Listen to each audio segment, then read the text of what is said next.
Question 1. Solve the following equations algebraically. Find all real and imaginary solutions. Part A is 12x to the negative second power plus x to the negative first power minus 1 equals 0. These are the types of equations that are almost quadratic, but they're not quite quadratic. However, if we do a substitution, we might be able to turn it into something that is quadratic.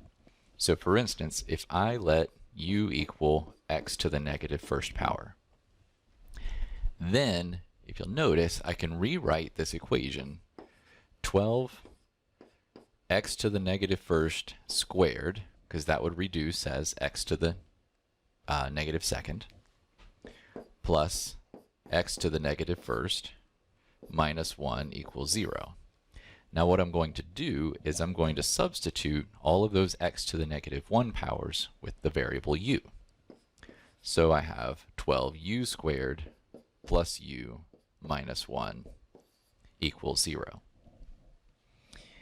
After that, now I have something that is quadratic, and I can solve this using possibly factoring.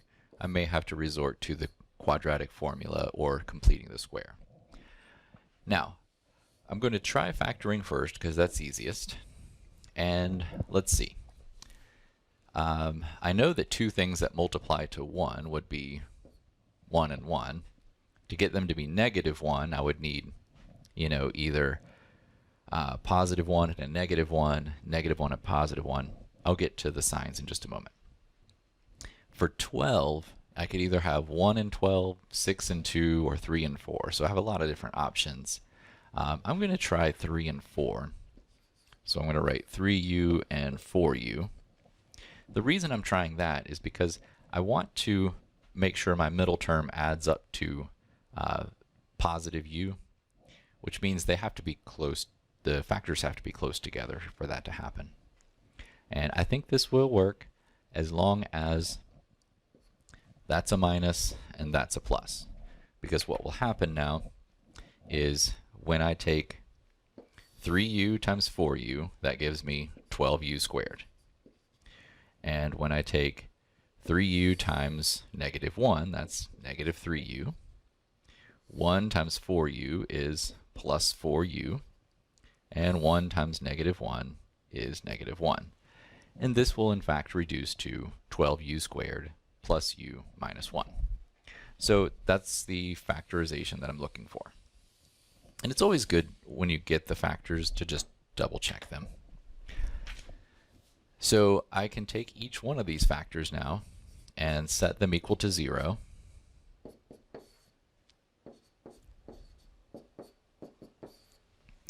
So that I find 3u equals negative 1, or u equals negative 1/3, and 4u equals positive 1, or u equals 1/4. Now, to finish this problem, I'm going to come over here. So I had u equals negative 1/3, and u equals 1/4. I need to substitute back in for x. And I know that u is equal to x to the negative 1 power, so that means x to the negative 1 equals negative 1/3, and x to the negative 1 equals 1/4. Now, x to the negative 1 means 1 over x. Remember, we learned about negative exponents, meaning to take the term into the denominator. So that's what's happening here. Now, I can solve this by cross multiplication. So if I take x times negative 1, I have negative x equals 3. Or over here, x equals 4. So I have x equals negative 3 and x equals 4 as the solutions to my original problem.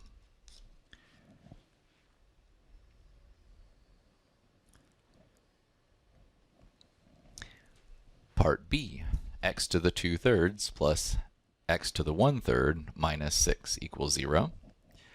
In this situation, if I choose u to be x to the 1/3 power, this should work out because I can express x to the 2/3 as x to the 1/3 squared, because 2 times 1/3 is 2/3. And x to the 1/3 I'll leave alone, minus 6 equals 0. So x to the 1/3 changes into u, so this becomes u squared plus u minus 6 equals 0. All right, now I'm going to try to factor, and it looks like this should factor. So u and u are the only things that will multiply together to u squared. There's a couple different possibilities for 6. I think I'm going to try 3 and 2, so that if the 2 is negative and the 3 is positive, they'll add up to positive u. Okay, that's done. So u plus 3 equals 0, and u minus 2 equals 0, so that u equals negative 3, and whoops, not x, u equals 2. Now we're not quite finished. We need to substitute back in for the original variable. So if u is equal to negative 3, then that means x to the 1/3 is equal to negative 3. And if u is equal to 2, then that means x to the 1/3 is equal to 2. Students will sometimes get confused as to what to do next with this particular situation. But effectively what we're saying here is, like, the cube root of x is equal to negative 3, because x to the 1/3 would be the cube root.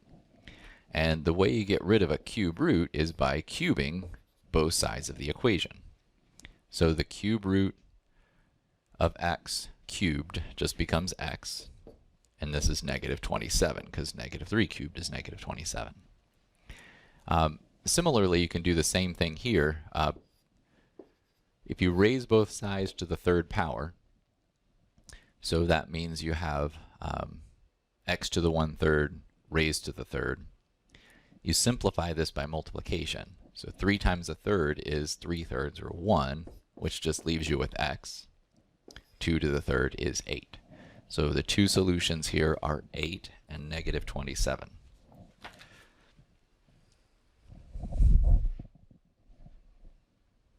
Okay. Part C. 2x to the 4th minus 7x squared plus 5 equals 0. In this case, I'm going to let u equal x squared, because when I substitute x to the 4th, I could express as x squared to the 2nd power,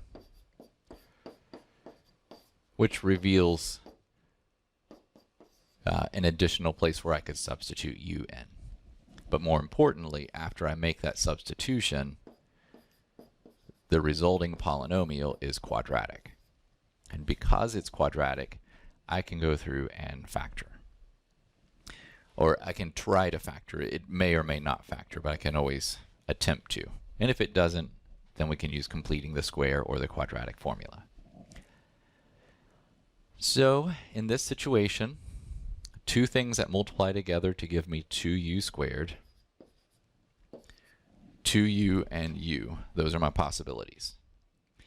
Now, two things that multiply together to give me 5 are 5 and 1, and those are my only possibilities. And then I just have to check that middle term.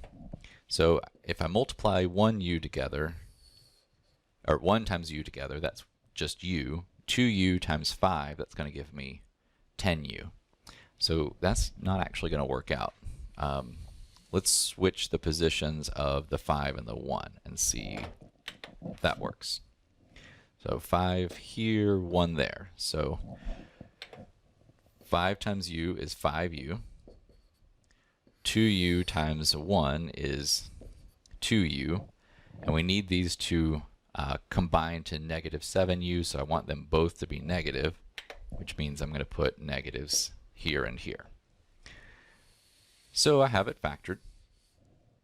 And the next thing that I need to do is set each of those factors equal to 0.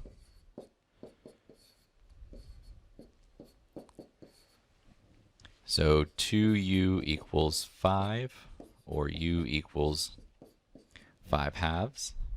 And over here, u equals positive 1. Now, I'm going to go back and solve for the original variable. So substituting u back for x squared. So x squared equals 5/2, and x squared equals 1. Now to solve for this, the inverse of squaring something is taking the square root. So I'm going to take the square root of both sides. But one thing you have to be careful of when you take the square root involving a variable is to take the positive and negative. So this would be x equals the plus or minus square root of 5/2. And when I take the square root over here, it's going to be x equals the plus or minus square root of 1. The square root of 5/2 can be reduced because you're not supposed to leave square roots in the denominator. So you can reduce it by multiplying by the square root of the denominator over itself. So you're rationalizing the denominator, that is. So square root of 5 times square root of 2 is square root of 10. Square root of 2 times square root of 2 is the square root of 4, which is 2. So I have plus or minus root 10 over 2. And on this equation, plus or minus root 1, square root of 1 is just 1. So plus or minus 1. So those are our 4 solutions to this problem. Number 2, find the center radius form of the equation of the circle with the following information. The center is located at -2, 5. The radius is 4. So just recall the center radius form of a circle, or standard form, whichever you want to call it, is x minus h quantity squared plus y minus k quantity squared equals r squared. Now we just have to go through and substitute the different pieces where they go. So the x coordinate for the center is -2. So x minus -2 becomes x plus 2. And then we square that. The y coordinate is 5. So we have y minus 5 squared. And r is equal to 4. So 4 squared is 16.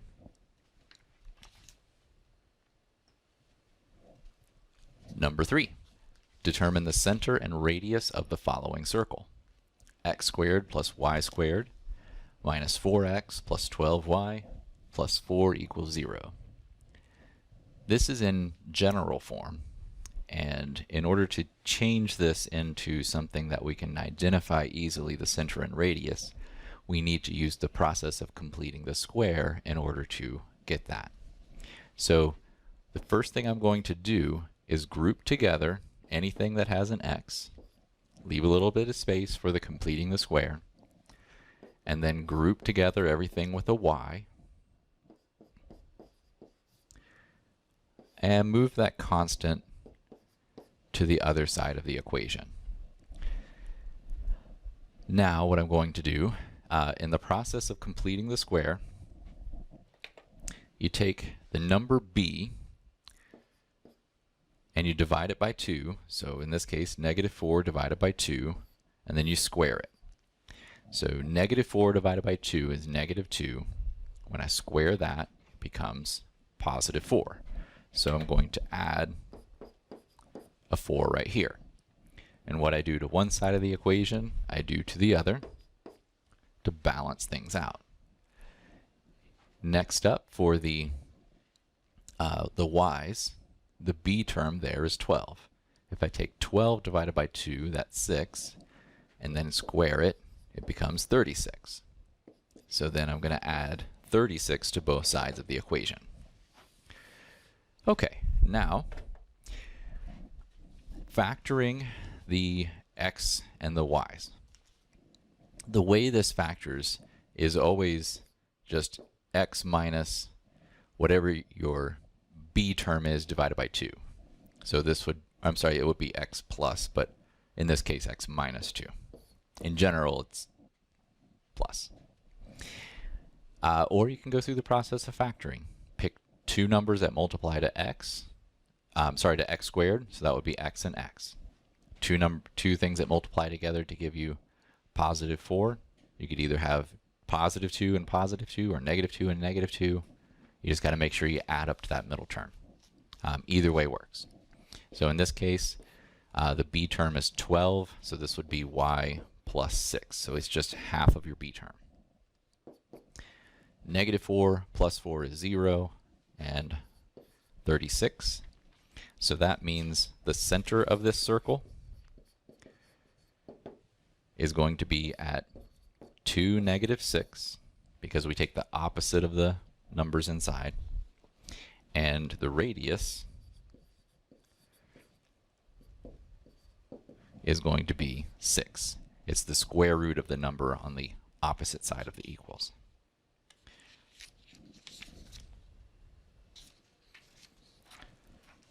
Number 4, determine the domain in either interval notation or set builder notation of the following functions. So for A, we have x squared plus 5x minus 4. The only thing that gets us into trouble when we are dealing with domain, functions that involve division by 0, square roots, or logarithms. Any other types of functions, the domain is just negative infinity to positive infinity. So this is a polynomial. And it's a property of all polynomials that the domain is just negative infinity to positive infinity. So that's an easy one. All right, so for B, well, it's not a polynomial anymore. This is something that we could run into division by 0. In fact, if x was equal to negative 3, we would get division by 0. So for the domain, we have to make sure it does not include negative 3. And that is the set builder notation. It's fine to express your domain that way. Or if you specifically need it in interval notation, you could write this as the interval from negative infinity to negative 3, union negative 3 to positive infinity. And we're using parentheses around negative 3 on both sides because it's not included in either set, meaning that we've effectively just skipped over it. Now in part C, square roots, we want to make sure square roots are always of positive values. So we need to make sure anything that's underneath the square root is greater than or equal to 0. And so if we set up this inequality and solve, that's going to tell us exactly what our domain is. So in this case, x has to be greater than or equal to 1, which is a perfectly fine way of expressing the domain. But if you need it in set builder notation, you could, if you need it in interval notation, you can convert it. In this case, it would be the interval from 1 inclusive to positive infinity.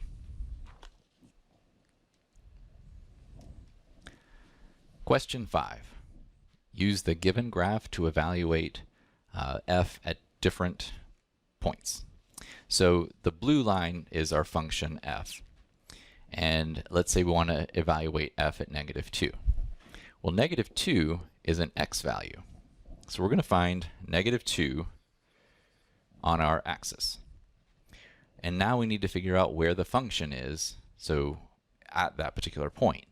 And it just so happens it's at 0. So f of negative 2 is equal to 0. Okay, when x is equal to 1, here's x is 1.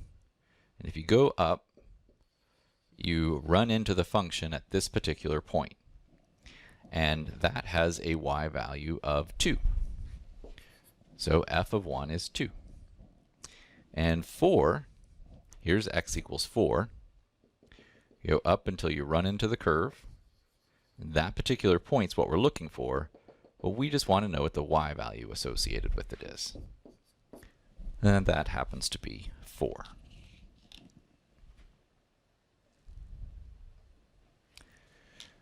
Number 6.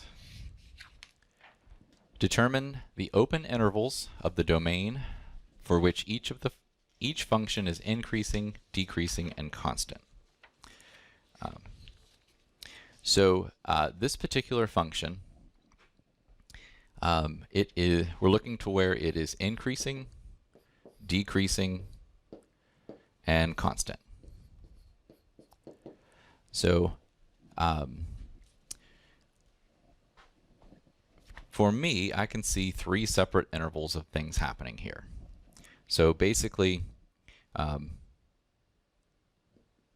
right here is something changing, and right here something is changing. On the interval from here forward, that function is increasing. The y values are going upward, so they're increasing in number. The reason I know that is like it starts at y equals 1, and then when x goes to the next point, we're at y equals 2. Then when x goes to the next point, we're at y equals 3. So the y values are increasing on that particular interval. So I am increasing on the interval from 3 to positive infinity. Notice I didn't include the 1 there. The 1 is a y value.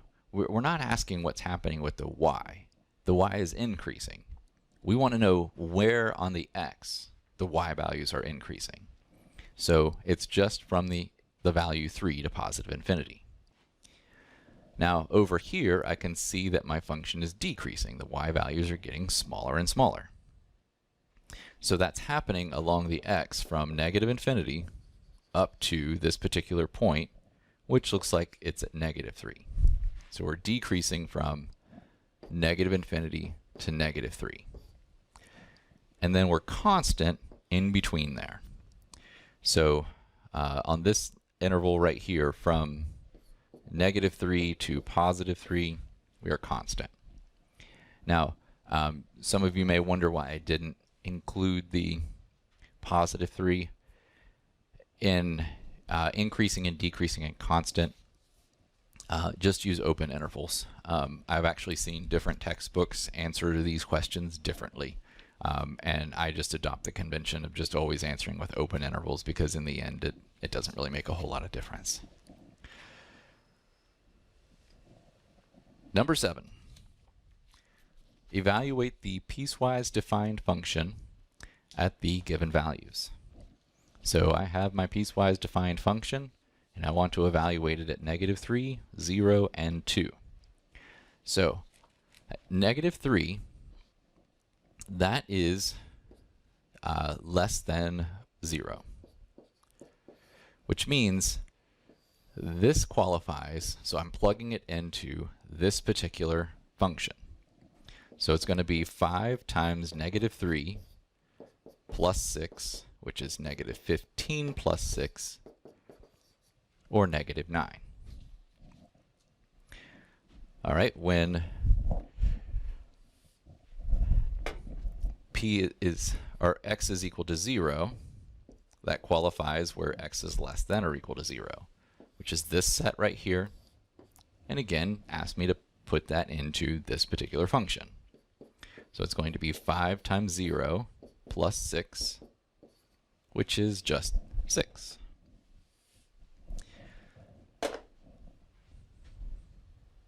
Now lastly, I want p of 2. So p of 2, that's where x is greater than 0. So I'm down here on this interval, which means I'm plugging into that function. So it's going to be 2 squared plus 2, which is 4 plus 2, or 6.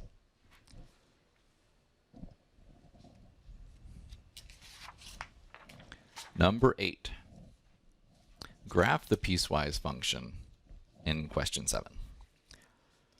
Okay, so to graph piecewise defined functions, you just have to graph each individual function on a given domain restriction. So where x is 0, that's kind of a separation for us. So basically on where x is less than or equal to 0, I'm going to graph y equals 5x plus 6. And when x is greater than 0, I'm going to graph y equals x squared plus 2. So the boundary x equals 0 just tells me where to stop graphing one function and start graphing the other. So let's give it a try. 5x plus 6 is a line. It has a y-intercept of positive 6, and I'm going to graph that as a solid circle. The reason being, it's defined where x is greater than or equal to 0, so this is included here. Now, the slope of this line is 5, which means normally I would go up 5 and over 1 because my rise over my run, but that would take me into the next function's bounds. But you can always do the opposite. So I could also go down 5 and back 1. That's what I'll do. So 1, 2, 3, 4, 5, and back 1. There's another point. 1, 2, 3, 4, 5, and back 1. There's another point. 2, 3, 4, 5, and back 1. And that's enough to get a picture of what this line looks like. Okay. I'm going to get rid of these dots. Oh boy, I just got rid of the whole line basically. All right. There, that's fine. Okay, now the next thing that I'm going to do is graph the other equation, which is x squared plus 2. So x squared plus 2 is a parabola that is facing upward, and it's been shifted up 2 units. So I'm just using my translations that we learned earlier in this class. So the vertex is shifted up 2 units. That's where the vertex is going to be. And you know, I could just kind of grab a couple more points, but it really doesn't matter how accurate you're being over here, just as long as, you know, it's known that you're drawing a parabola. That's all there is to it. Just graph one function on one side of the boundary, the other function on the other side of the boundary. Number 9, write a possible equation for each graph. Remember to consider shifts, reflections, and intercepts. Okay, so the first thing that we want to do when we approach one of these is identify what type of a function would produce this particular graph. So this is a parabola, so I know that a squared function is going to produce a parabola. Now, the parabola is shifted over 2 units and up 5 units. And I can tell this just by where the vertex is. So to get a vertical shift of 5 units, I need to add a 5 on the outside of the function. To get a horizontal shift of positive 2, I do the opposite and do x minus 2 on the inside of these parentheses. This parabola is opening upward, and so you know, the coefficient on the outside is positive. You don't need to write that, so I'm just gonna, whoops, I need to make that eraser smaller. There. Part B. So the first thing that I do is observe the graph and identify what type of function it is. It's got the V shape, so it's going to be absolute value. Now, this absolute value function, it should be pointing upward. It's pointing downward, which means it's reflected. So I'm going to have a negative on the outside. Also, it's shifted over to the left 3 units and up 4 units. A vertical shift of 4 means to add 4 on the outside of the absolute value, and a horizontal shift to go to the left 3, I would do x plus 3 on the inside.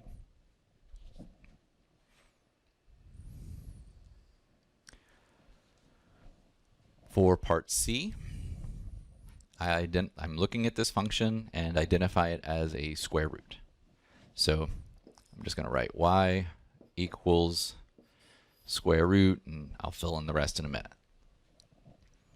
Okay, so the square root normally should be going upward like this. Because it's going downward, that means there's a negative out front. Also, it's shifted over to the right 2 units and up 1 unit. To shift it up 1 unit, I do a +1 on the outside of the radical, and to shift it to the right 2 units, I do x minus 2 on the inside of the radical. And lastly, part D, this is a cube. So I'm just going to write y equals cube like that. So we got the function straight away. Now, this is shifted. It is shifted to the right 3 and down 2. So in order to shift this down 2 units, I'll have a -2 on the outside. To shift it to the right by 3, I'm going to have x minus 3 on the inside. Now, in terms of whether this is going to be a positive or a negative on the front, the cubic polynomials, if you remember their end behavior, they start in the negative and end in the positive. So this is a type of cubic polynomial, and so that's what's happening, which means I have a positive number on the outside of my cube. So this is the correct function.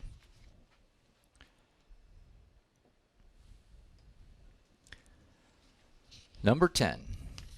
Let f of x equal x squared plus 3 and g of x equal negative 2x plus 6. Find each of the following. A, f plus g of 3. So effectively, all this is asking you to do is to evaluate f of 3 and evaluate g of 3, and then just add the results together. So one thing you could do is you could find the resulting function by adding the two together and then evaluating, but it doesn't matter here. All you need is the final answer. So you can go about it either way. So it's going to be 3 squared plus 3 plus negative 2 times 3 plus 6. So 3 squared is 9. 9 plus 3 is 12. Negative 2 times 3 is 6. Plus 6 is 0. So the final answer here is 12. Now f minus g of negative 1.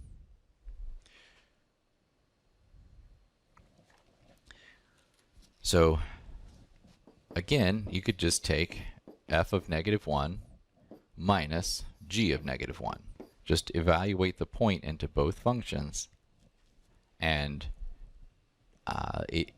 subtract the results. So it's going to be negative 1 squared plus 3 minus negative 2 times negative 1 plus 6. So negative 1 squared is positive 1, plus 3 is 4. Negative 2 times negative 1 is positive 2, plus 6 is 8. And 4 minus 8 is negative 4. Number 11. Let f of x equal negative 6x plus 9, g of x equal 5x plus 7, and h of x equal x squared plus 3x minus 1. Simplify each of the following. So f compose g of x. Just make sure you don't mistake this for multiplication. This is function composure, which means I want to evaluate the function f at the function g of x. So the function g of x is 5x plus 7. So I'm taking 5x plus 7 and plugging that into the function negative 6x plus 9, which would be negative 6, and I'm going to leave some space for x plus 9. So that's what f looks like. F evaluated at 5x plus 7 looks like this. And it's just a matter of simplifying at this point. Negative 30x minus 42 plus 9, which is negative 30x plus, minus 33. And it doesn't evaluate to a number, which is okay. It is, you're evaluating a function at another function. It's actually much more likely you'd end up with another function in the end. G composed h of x means g evaluated at h of x, or g evaluated at x squared plus 3x minus 1. And the function g is 5 times whatever your input is plus 7. So 5x plus 7. But that x is getting replaced with x squared plus 3x minus 1. And now it's just a matter of distributing and combining like terms. So 5x squared plus 15x minus 5 plus 7. So 5x squared, that looks like a 6, sorry about that. 5x squared plus 15x plus 2.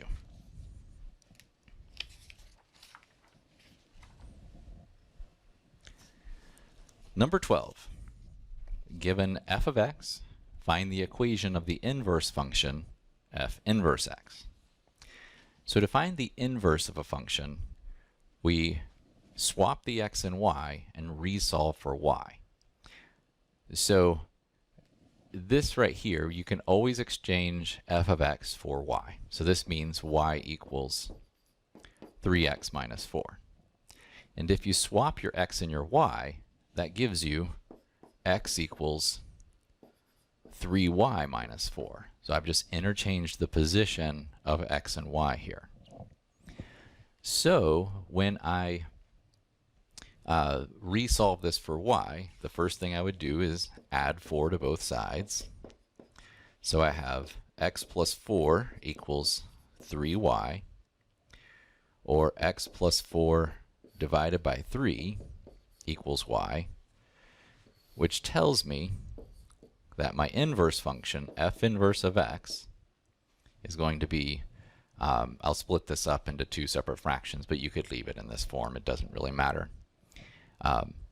So x over 3 would be 1/3 x plus 4/3. And the same is true for this function here. The thing you want to be careful of is there's already a domain restriction on this particular function, and there's going to be a domain restriction on the resulting function. However, all you're asked to do is basically find the inverse here, and we're not gonna worry about that domain restriction. So this means y equals the square root of x plus 6. So when I swap my x and y, I get x equals the square root of y plus 6. And now I need to resolve for y. So I'm going to square both sides. So x squared equals y plus 6, or x squared minus 6 equals y, so that my inverse function here becomes x squared minus 6. Now, talking about domains and ranges of inverse functions, let's look at an example of what happens with those.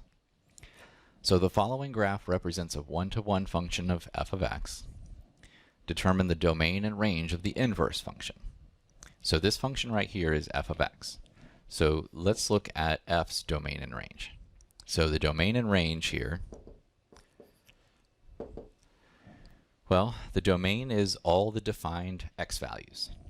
So starts from -1 and ends over here at 2. So the domain of this function is -1 to +2. Now the range is all of the defined y values. So the y values here, the lowest y value is right there at -6. The highest y value is here at positive 3. So my range is this set of values. So starting at negative 6 and going to positive 3, open. Now, the inverse, I could absolutely find an inverse. I think, you know, we went through and talked about in class how, you know, an inverse function reflects about the line y equals x. You know, we could figure out an inverse function for this graph, and then we could get the domain and the range of the inverse function. But through all of that, what we learned is that the domain and range of the inverse effectively just get swapped. So now that we have the domain and range of the function itself, we just swap these two to get the domain and range of the inverse. So the domain of the inverse is going to be from negative 6 to positive 3, and the range is going to be from negative 1 to positive 2. So they just get swapped.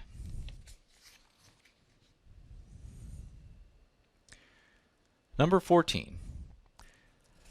Given f of x equals x squared plus 6x plus 5, find each of the following: the domain in interval notation, the range in interval notation, the coordinate of the vertex, the equation of the axis of symmetry, the coordinates of the x-intercepts, the y-intercepts, where the function is increasing and decreasing, and finally a graph of the function.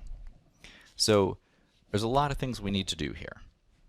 So let's just get started with what we can find. So beginning with, I'm going to find the vertex first, because the vertex is a really important point and brings together a lot of the other pieces. So to find the vertex, there is a vertex formula, you know, negative b over 2a. We can use that. This looks simple enough to use the completing the square formula on. Either way is fine. So x squared plus 6x plus 5. So 6 divided by 2 is 3. 3 squared is 9. If I add 9 here, I have to subtract 9 over here because I'm working with just one side of the equation. So this becomes x plus 3 quantity squared minus 4. So the vertex is at negative 3, negative 4. So negative 3, negative 4. There's my vertex. Now, I know that this is going to be opening upward, but I don't know exactly where any of the other points are going to lie. So that's kind of where some of these other things are coming in. So let me just write in what I know so far. So the equation of the vertex, there it is, part C. So the vertex was at negative 3, negative 4. All right, now that also gives me the axis of symmetry. So the axis of symmetry is a line that just passes, a vertical line that just passes through the vertex. So it's going to pass through the x coordinate of your vertex. So that means it's x equals negative 3. So I don't really need to do any additional work to get that. Okay, let's work on the intercepts. All right, so the x-intercepts occur where the function itself equals 0. So if I take the function, set it equal to 0, and solve, that's going to tell me where those intercepts occur. So it's going to involve some factoring. 5 and 1 look like they'll work. So x equals negative 5, x equals negative 1, which means my x-intercepts are at the coordinates negative 5, 0, and negative 1, 0. So negative 5, 0, and negative 1, 0. Okay, so there's two more points that my graph would pass through. The y-intercept is pretty easy. It's just the constant in the original form here, not the vertex form. So 0, 5. You got to write it as a coordinate pair, though. All right, so 0, 5. You know, that gives me enough to really kind of get a pretty good picture of my parabola here. So I think I can just fill in the information for the rest of them just from the graph. The domain, well, it's a polynomial function.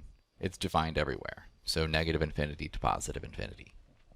The range in interval notation, if you'll notice, this function, the lowest point is here at -4, and then it's defined all the way up to, you know, positive infinity. So the range here is the set from -4 to positive infinity. All right, now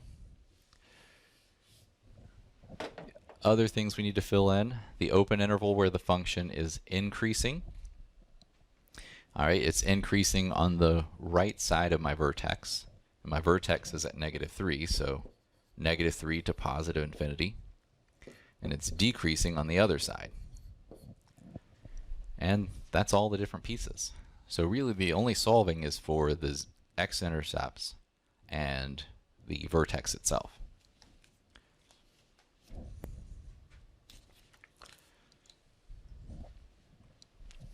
Number 15. Find all zeros, both real and imaginary, for the following polynomials. F of x equals x to the 4th plus 2x cubed minus 3x squared plus 24x minus 180. Now, in order to do this, we need to first find initial zeros, whether they be integer, preferably, or if they happen to be fractions, that's generally fine as well, as long as they're easy enough to come up with what the actual fraction is. But let's graph it and see what we can come up with.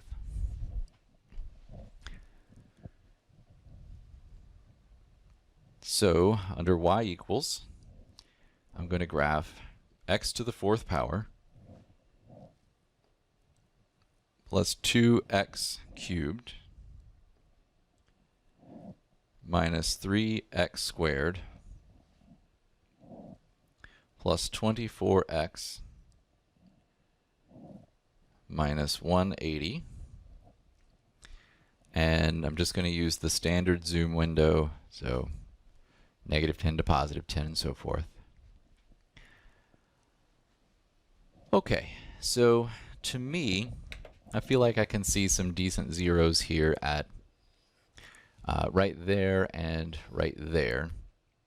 This one looks like it's at +3 and 1, 2, 3, 4, so -5. It looks like. So I'm going to try those out. I can be certain that they're actual zeros when I go through the synthetic division. If I could say synthetic division, that would be helpful. So let's start with the -5 for no particular reason. So 1, 2, -3, 24, and -180. So using synthetic division, bring the 1 down. 1 times -5 is -5. -5 and 2 is -3. -3 times -5 is 15, which makes this -12, which makes this positive. Oh, I'm sorry, this is a +12. And then -5 times +12 is -60. And when I add those two together, -36. And then -5 times -36 is +180, which means my remainder is 0. So -5, in fact, was a 0. I've proven that it's a 0 now. It's not like the calculator, you know, it's going through 5.106 or something, and I just can't quite see that, you know. I've proven that -5 is, in fact, a 0. So I'll do the same then for the 3. And hopefully the 3 is also a 0. But I'm going to factor it out of the remaining polynomial, which are these numbers right here. All right, bring the 1 down. 3 times 1 is 3. That adds up to 0. That's 0, 12, 36, and 0. So that all works out just fine. Now, let me put the calculator away here. I'll get rid of that. This remaining piece here is a quadratic. The leading term is x squared plus 12 equals 0. All right, because this 12 is a constant. This is times x. This is times x squared. That's how I'm doing that. Okay, so, whoops. I need to solve this. So I'm going to subtract 12 from both sides. So x squared equals negative 12, or x squared, or sorry, x equals the plus or minus square root of negative 12, which can be simplified.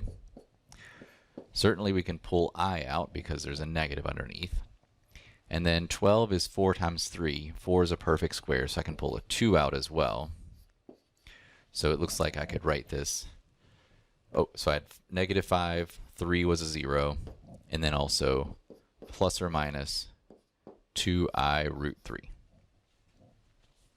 And those are my zeros of that polynomial.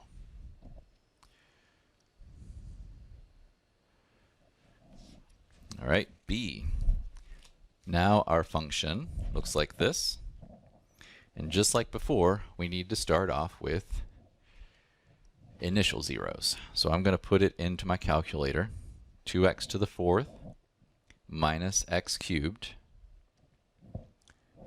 plus 7x squared minus 4x minus 4. Graph it. And okay, a couple of zeros here. One issue is, I'm pretty certain this one right here is at positive 1. Okay, I think I'm pretty safe in assuming that. So I think I have one at positive 1. And I could prove it by, factoring it out using synthetic division.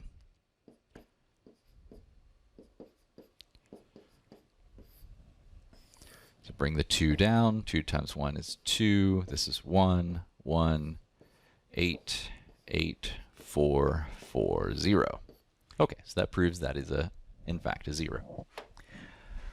Now, the issue here is this one right here is not exactly on an integer. It looks like it's about halfway in between, so it's very likely to be negative 1/2. If we weren't certain, you could always go through the process of second calculate a 0. And so, it's pretty visibly between, say, like negative 2 and 0. Okay, so my left bound I'm going to enter as negative 2. My right bound I'm going to enter as 0. So I'm saying it's somewhere in between there. And I'm just going to guess at negative 1. It really doesn't matter what your guess is. It will find it no matter what. All right, so it did find it. It found it at negative 1/2. So that's my other 0. My other rational 0. So I'm going to factor it out of the remaining coefficients.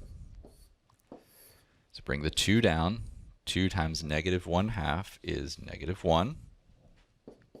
This becomes 0. That's 0. 8, negative 4, and 0. So what I need to do now is finish solving this by changing this into a quadratic. So 2x squared plus 8 equals 0. Just pulling those coefficients. And if I move the 8 over, 2x squared equals negative 8, or x squared equals negative 4. So the square root of negative 4 is going to be plus or minus 2i. So there's all 4 of our zeros. And we have one more to do. Part C. Begin, as always, finding initial rational zeros. So 5x cubed minus 9x squared, whoops, plus 28x plus 6. Graph it. And now it looks like we're in trouble because I'm not really sure exactly where that's crossing. But I can always just use the calculate feature and see if I can come up with what that is. That 0 is clearly between, say, -1 and +1. It may in fact be 0. I'm just not sure. In fact, I'm going to guess it's 0 and just see what happens. Oh, it's not at 0. It's at -0.2.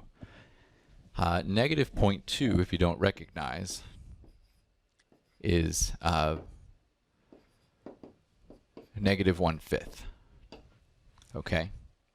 So you could leave it as a decimal. This process would still work as a decimal, but it's generally best to change things to fractions.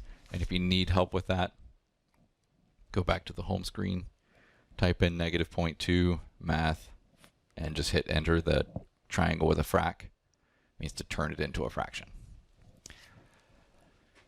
-1/5 into 5, -9, 28, and 6. So bring the 5 down. 5 times -1/5 is -1. This is going to be -10. -10 times -1/5 is 2. That's going to add up to 30, and then -6 and 0, which gives us an ability to find the remaining zeros by solving the quadratic. 5x squared minus 10x plus 30 equals 0. So first thing I'm going to do is divide everything through by 5. So I'm going to get x squared minus 2x plus 6 equals 0. And then I think I'll come over here to this side to finish working this one out. So I want to factor it. Hopefully it factors. So for 6 and 2, oh, you know what? It's not going to factor. I don't need to go any further. I know it's not going to factor because if it was going to factor, that means it would have either integer or rational zeros. If it had any more integer or rational zeros, we would have found them on the output screen of the graph. Since we didn't, that doesn't exist. These are going to be imaginary. So completing the square or the quadratic formula, whichever you prefer. In this case, I think completing the square will be pretty simple. -2 divided by 2 is -1. Square that. It's +1. So this factors into x minus 1 quantity squared equals -5. So x minus 1 equals the plus or minus square root of 5. Whoops, -5.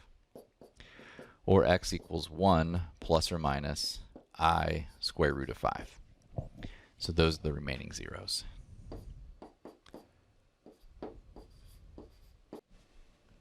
Number 16. Approximate the real zeros of the following function to 3 decimal places. When the instructions ask you to approximate the solution, it's fine to give decimal answers. So we're going to use the calculator in this case. Basically what it's trying to tell us is that we can't solve these and end up with integer or fractional solutions. So we're going to solve it using the calculator to approximate what the answers are. So 3x cubed, oops, cubed, there we go, minus 2x squared plus 1. And I'm going to make sure I'm graphing in the standard viewing window, so zoom 6 is zoom standard. And this particular function is only going to have one real zero. It is a cubic, so it does have 3 zeros. So there's going to be 2 zeros that are non-real or, complex. Which means if we're answering with the real zeros, we're only going to have one answer. So this particular point right here, where the graph is crossing the x-axis, that's what we need to find the value of. So in order to find the value of it, what I want to do is basically use the calculator to calculate it. So second in calc and 0. It wants a left bound and a right bound. And the closer you get it to this point, the better, which means the faster it will compute it, but it doesn't really matter exactly how close you have it. So I'm going to say it's somewhere between here, which is at -2, and here, which is at +1. So my left bound I'm going to enter as -2. My right bound I'm going to enter as +1. And then it wants an initial guess. So the point is here. So I'm going to just say -0.5. So -1/2 as a guess. And what it's going to do is it's going to calculate the location of that point as accurately as it can. So it has found that to be, oops, I meant to do that in blue, as x is approximately -0.528. And that is the location to 3 decimal places, the approximate location to 3 decimal places. All right.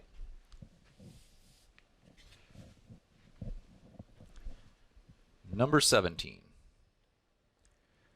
Sketch the following polynomials using intercepts, end behavior, and multiplicity. So we want to come up with a graph of these polynomial functions. The most important things is we need the x-intercepts, not necessarily the y-intercepts in this case, to match up, the end behavior to match up, and the multiplicity. So the x-intercepts are probably the easiest things. That's the location of zeros. So I'm going to have x equals -2 and x equals +1 as locations of zeros. So -2 and +1. My graph's going to go through those points. Now, if you'll notice,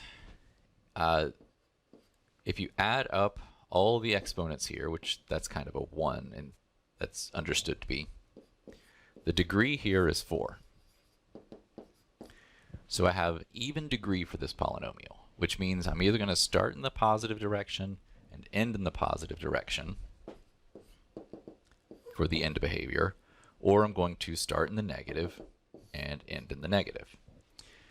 Now, normally we would start in the positive and end in the positive, but since there's this multiplier of -1 out front, that means this option is out, and I'm going to start in the negative and end in the negative. So start in the negative direction and end over here in the negative direction. Okay, and the last thing is multiplicity. So when you have multiplicity 1, if you'll notice, it's just the multiplicity is the degree of that particular point. So x minus 1 has an exponent of 1. It is multiplicity 1. All you do is just pass right through the axis there as a line would. This one has multiplicity 3. Since it is multiplicity 3, I'm going to pass through the axis, but it's going to hang around a little bit, so it's going to look like a cubic. Okay, so like that. And again, I'm not caring about what's happening with y-intercepts, so I'm just going to, since I know this is a continuous curve, it's going to look something like this. And then down here, let me get my arrow to match up with my curve. And then going down this way. And that's a pretty decent sketch of this particular polynomial. All right, moving on to part B. There we are. Okay, so the same sort of thing in this particular situation. First thing is just identify what the zeros are. So +2 and -1. plot those. So positive 2 and negative 1. Now, the degree here is going to be 3 because I have multiplicity 2 here, which means there's 2 zeros there. Multiplicity 1 here, which means there's 1 0, for a total of 3 zeros. Now, that means I'm either going to start in the positive and end in the negative, or start in the negative and end in the positive. So if you think about the graph of x cubed, this is what would happen if you have a positive leading term coefficient. This is what it would look like if you had a negative. Well, I don't have a negative exponent here. I have a positive exponent. So this option's out here. And this next one's what I want. So that means I'm starting in the negative direction and I'm ending in the positive direction. We'll see how that all matches up in a bit, but that's one thing to know. The last thing is multiplicity. So the root positive 1, or sorry, negative 1, has multiplicity 1, so I just pass right through there. The root at positive 2 has multiplicity 2, which means it looks kind of like a parabola at that particular point. So let me try and draw this so that it all fits together. And there's a pretty decent sketch of that particular polynomial. Number 18. Determine a possible equation for the graph of the following polynomials. Write your answer in factored form. Remember to consider end behavior, intercepts, and multiplicity. Use a leading coefficient of -1 or +1 as applicable. Okay, so starting with A. There's lots of different places you could begin here. One thing that is going to be helpful is identifying zeros. So I have a 0 at -2, at 0, and at +3. So already I know that my graph has to contain the portions x plus 2, just an x, and x plus x minus 3, as it goes in the opposite direction of the sign. Now, the next thing we should look at is degree. Make sure everything's multiplicity 1. So this particular function, if you'll notice, at all three of these points, the graph just passes right through the axis. It doesn't hang around, it doesn't bounce away. These are all multiplicity 1. So all I have is 3 zeros that are all multiplicity 1. The total degree of this thing is 3, which is odd degree. Alright, but I'm starting in the negative and I'm ending in the positive, and that right there is how your odd degree polynomials generally are. So this function right here works just fine. I'd have a positive coefficient out here. So this would be basically the answer. To polish it up, you might write it as like the x out front, and then the x plus 2, and then the x minus 3. And that's perfectly fine. Either way, it doesn't really make any difference as long as you have all of those pieces there. And also it says to write your answer in factored form, so there's no need to multiply this out. You can leave it just like it is. Alright, part B. The zeros that I have, it looks like at -1. So I'm going to start off there, so x plus 1. And then here at +2, so x minus 2. But if you'll notice, at -1, the graph comes down and bounces away. So that is a degree 2, 0. At +2, it just passes right through, so that's degree 1. I don't need to change anything there. So the total degree should be 3, which it is. And since it's degree 3, that's odd. So if you'll notice, I'm starting in the positive direction and ending in the negative. And that is the opposite of what degree 3 polynomials generally do. Because think of the graph of x cubed. The graph of x cubed looks like this. Starts in the negative, ends in the positive. To reverse that, we need a coefficient that's negative out front. Right, for part C. Starting off with zeros, I've got a 0 here at -2, so x plus 2 is my factor. A 0 at 0 itself, so just x. So what I'll do is I'll just put the x right there. And at +1, so x minus 1. Now, at -2, the graph passes through the axis. That's degree 1. At 0, it touches the axis and bounces back away, which means that's going to be squared. And then at 1, it passes right through, so it's degree 1 again. The total degree of this thing is 4, which means normally in a degree 4 polynomial, the graph would start in the positive and end in the positive, which is exactly what's happening here. So we don't need to put a negative for the coefficient here because the end behavior already matches up. So that's a pretty good guess as to what the function here would be. Number 19. For the following exponential functions, find the equation of the asymptote, the graph of the function, the domain, and the range.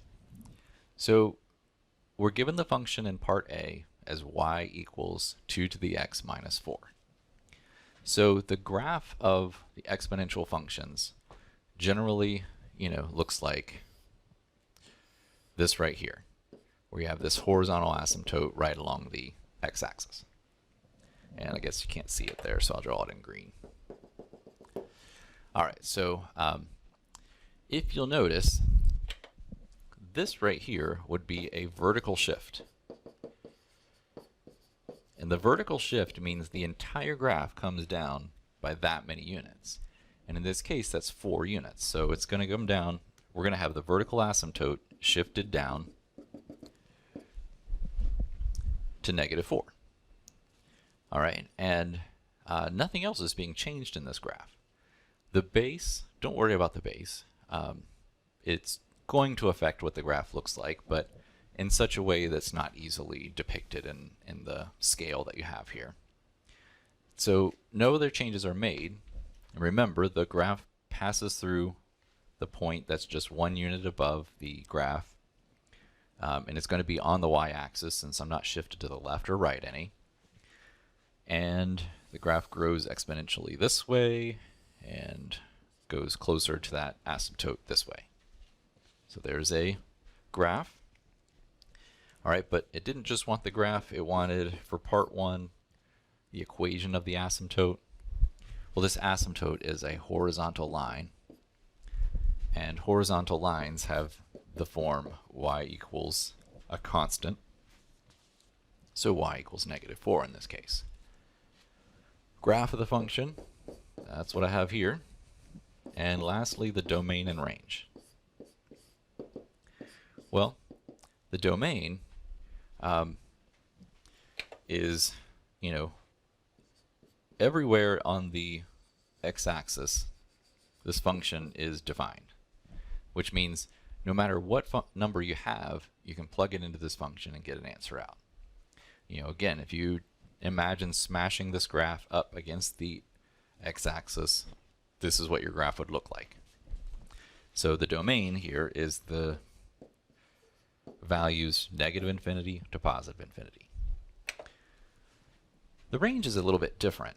The range, if you smash everything up against the y-axis, you'd start here, and you'd have something going on all the way up to +infinity, but you wouldn't include the -4 because of the asymptote there. So the range would go from -4, non-inclusive, to +infinity.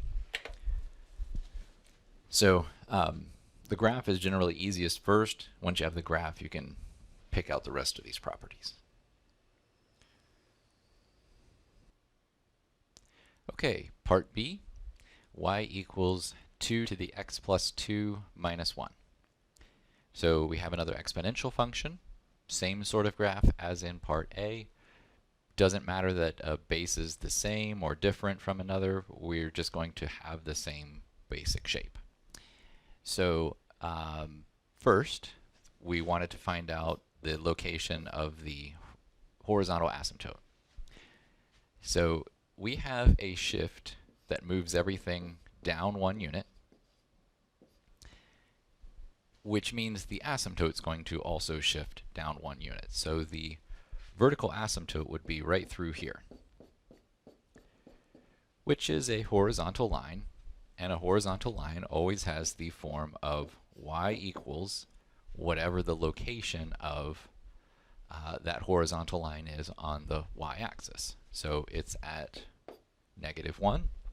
So that's our equation of horizontal asymptote. And effectively, for any exponential function, it's always going to be y equals whatever that constant is on the outside, because the asymptote is going to get shifted up or down that same number of units.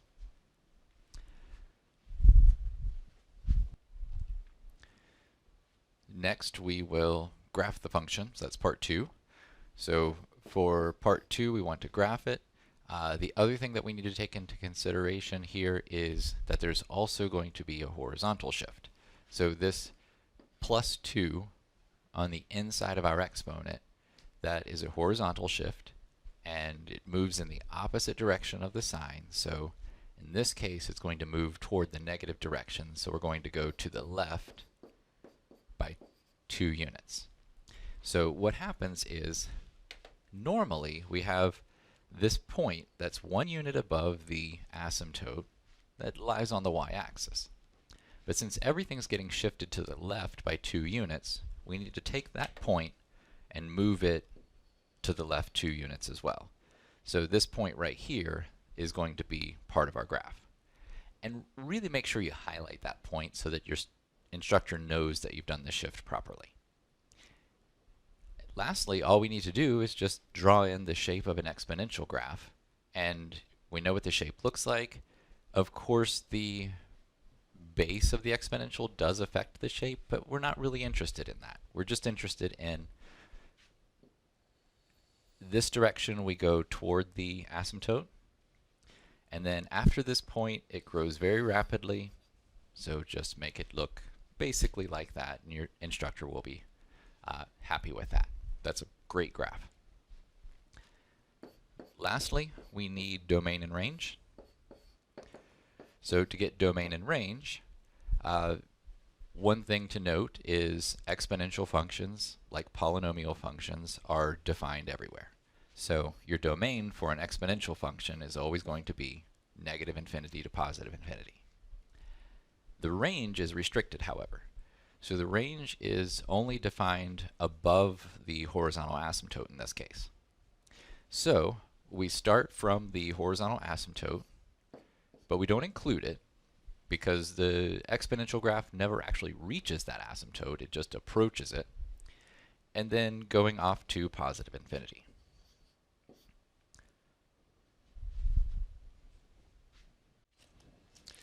Number 20, using a base of e, write a possible equation for the following graph.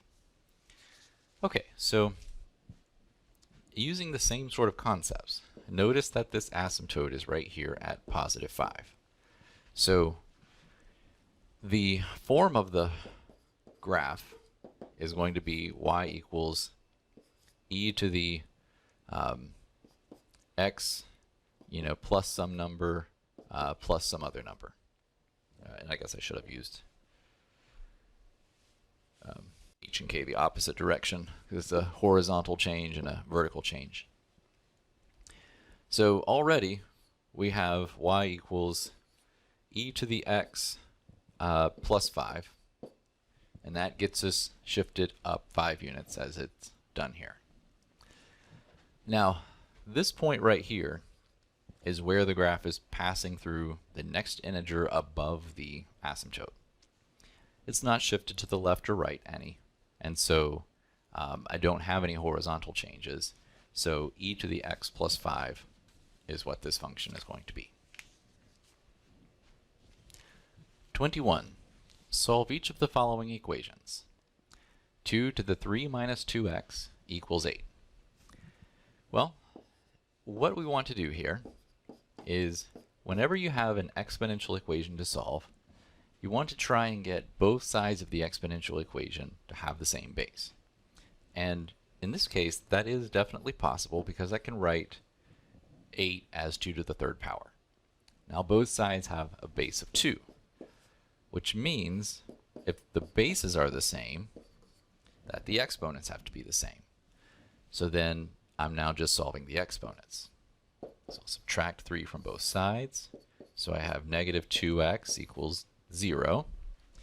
And if I have negative 2x equals 0, just divide both sides by negative 2 so that I get my solution as x equals 0. Okay. Part B. 4 to the x minus 2 equals 2 to the 3x plus 3. Okay, so 4 can be written as 2 squared, which means I'm going to be able to write both sides with a base of 2. But I want to do one more simplification before I get rid of my bases. So when I have 2 to the second power raised to the x minus 2, that's the same thing as multiplying those exponents.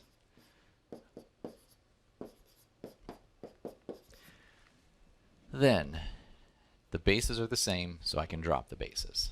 So I have 2x minus 4 equals 3x plus 3. And if I subtract 2x from both sides, then I have negative 4 equals x plus 3. Come over here. So negative 4 equals x plus 3. Now if I subtract 3 from both sides, 3's cancel, x equals negative 7.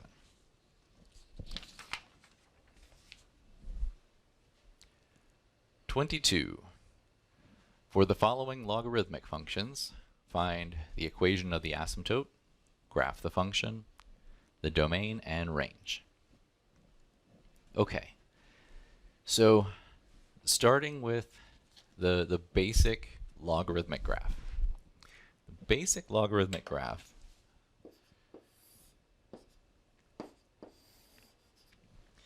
has a vertical asymptote at 0. One point right in front of the asymptote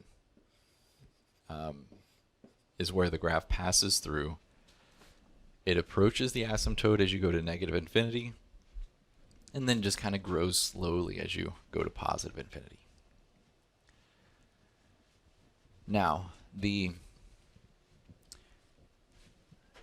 8 right here on the inside of my logarithm, this is going to be a horizontal shift. It's going to be 8 units going to the left. So that vertical asymptote that would have been at 0 starts at negative 8. So I'm going to draw vertical asymptote right there. And for part 1, it says, what's the equation of the asymptote? Well, it's a vertical line, and that vertical line is at negative 8. The equation of a vertical line is x equals some constant. Now the graph of the function, so there's no other changes to this graph. There's no vertical shift or anything else. So that point that is 1 unit in front of the asymptote is still going to lie on the x-axis. If it was a vertical shift, it could go up or down, but there's none. So my graph approaches the vertical asymptote and then kind of grows slowly as you go to positive infinity. And there's a decent sketch of that graph. So part 2 is the answer to the graph, and then part 3, we want to know what the domain and range is. So just from the graph, the domain is everything along the x that's defined. So we're definitely not defined for the asymptote, but there is part of the function everywhere else on this x-axis that's on to the right of the asymptote. So the domain is effectively negative 8 to positive infinity. The range, if you smash everything up against this graph up against the y-axis, you're going to get something everywhere. You know, it looks like here that, you know, the graph isn't growing, you know, very quickly, and that is entirely true, but it certainly will grow quick enough that eventually it'll get to positive infinity. So the range is negative infinity to positive infinity.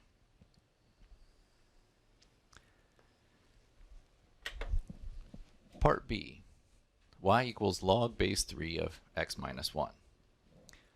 Now don't worry that the base has changed here. The base is not something that we're concerned with. All we're really concerned with are horizontal shifts and vertical shifts.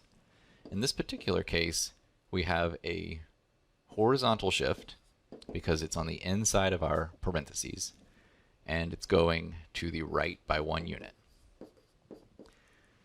Which means that asymptote that normally would be at the y-axis is going to be shifted to the right 1 unit. There's no vertical shift, so that means the point that's 1 unit in front of the asymptote lies right on the x-axis. And then just draw in, you know, that shape of the logarithmic graph that you know. Using this, we can answer the other parts of this. So they want to know first, what is the equation of the asymptote? Well, that's x equals positive 1. Then the graph we've already answered, which was part 2. Part 3 is the domain and range. Well, the domain is restricted with a logarithm. It's restricted from where the asymptote is, positive 1, going off to infinity. And the range is unrestricted, so negative infinity to positive infinity. Number 23. Using a base of 10, write a possible equation for the following graph. So these are always a little bit tricky because it just comes down to the resolution of the calculator. It just doesn't have enough dots in between the asymptote and that one particular point in front of the asymptote to draw the logarithm accurately. So this particular graph really is going to negative infinity. It just can't show that. It's just the precision of the calculator runs out. All right, so I guess why I'm saying this is these graphs will often look like square roots. And I often see students writing these as square root functions. But the big thing that tells you this is not a square root functions do not have an asymptote. So that's telling you that this is the logarithm instead of the asymptote. I'm sorry, instead of the square root. So notice the location of this asymptote. It's at x equals positive 2. So because it's at x equals positive 2, then we have a logarithm that is shifted to the right by 2 units. And in order to make that happen, you have to have x minus 2 inside parentheses. It said use base 10, and since base 10, you generally don't write the 10 in, you just leave it as log, which means a common logarithm. That's fine. And this point right here, that's 1 unit in front of the asymptote, is on the x-axis, which tells me there's no vertical shifts either. And because there's no vertical shifts, this is my function. Using the formula pH equals negative log of your hydronium ion concentration to answer the following. And I'll note that if the formula is necessary on the final exam, that it will be provided for you. You don't need to memorize this. So part A, find the pH of a grapefruit given its hydronium ion concentration of 6.3 times 10 to the negative 4th power.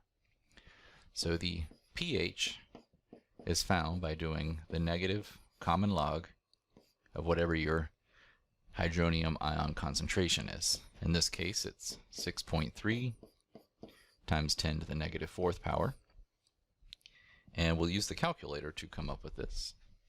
So it's the negative logarithm, so log, which is your common log, 6.3 times 10 raised to the negative 4th power And our pH level is 3.2. Part B, find the hydronium ion concentration of a glass of wine with a pH of 3.4. So the pH level is equal to 3.4, and we're to use the formula pH equals negative log of the hydronium ion concentration. So let's try it out. We will need to do some solving here. So the pH level is 3.4, and that's equal to the negative log of whatever the hydronium ion concentration is. So it's effectively just a variable, just like x. Okay. So the first thing we would need to do is just divide both sides by -1. So I have -3.4 equals the log of the hydronium ion concentration. Now, I need to solve for something that's in the argument of a logarithm. And the only way to do this is to change the equation around to where it's in exponential form. So, to change it into exponential form, you take the base of your logarithm, which is 10, raise it to the -3.4 power, so the number on the other side of the equation, and set that equal to the argument, so h3, 0, positive.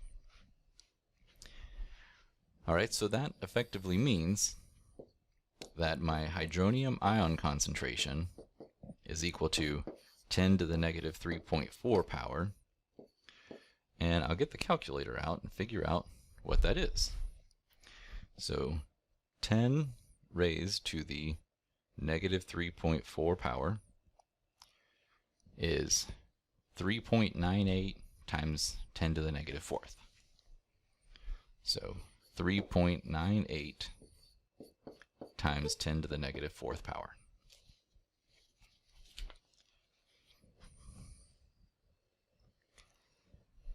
Number 25. Solve the following exponential equations. You may approximate your answer with a decimal rounded to 3 places.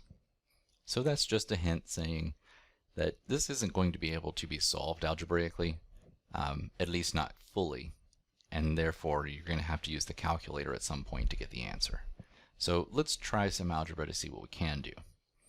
Certainly we can subtract 7 from both sides, and have 2 to the 3 minus x equals 565. Because 572 minus 7 gives me the 565.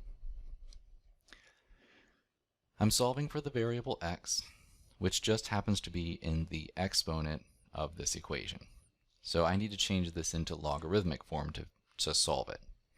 So it's going to be a log of my base, which my base is 2, of 565, 565 equals the exponent 3 minus x. Now I can subtract 3 from both sides, and I would have log base 2 of 565 minus the constant 3 equals -x. Or if I divide both sides by -1, then that will turn that minus around, and I'm going to have 3 minus log base 2 of 565 equals x. And if you're not sure exactly what happened there, so on the right-hand side, certainly the negatives canceled out. On the left-hand side, -1 divides both pieces here, so it makes that term negative, that term positive, and then when you turn that around, it becomes 3 minus log base 2, 565. So this is the answer. This is the exact form of the answer, and is perfectly fine to use to answer with. But it does say you can approximate your answer, so if you would like to go on and get the calculator out and do 3 minus, since it's a log base 2, there's no base 2 logarithm on the calculator, so you have to change it to 3 minus, say, natural log of 565 divided by the natural log of 2, so using the change of base formula.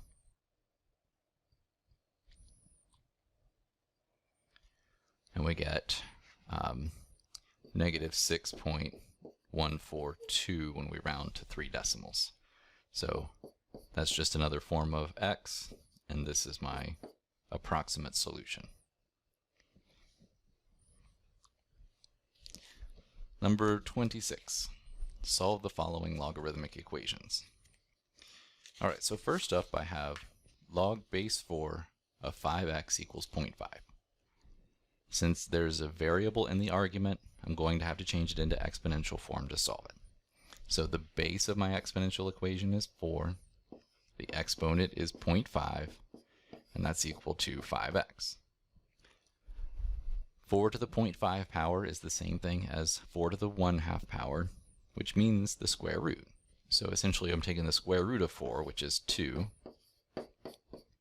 and then divide both sides by 5, and I get x equals 2/5 as a solution.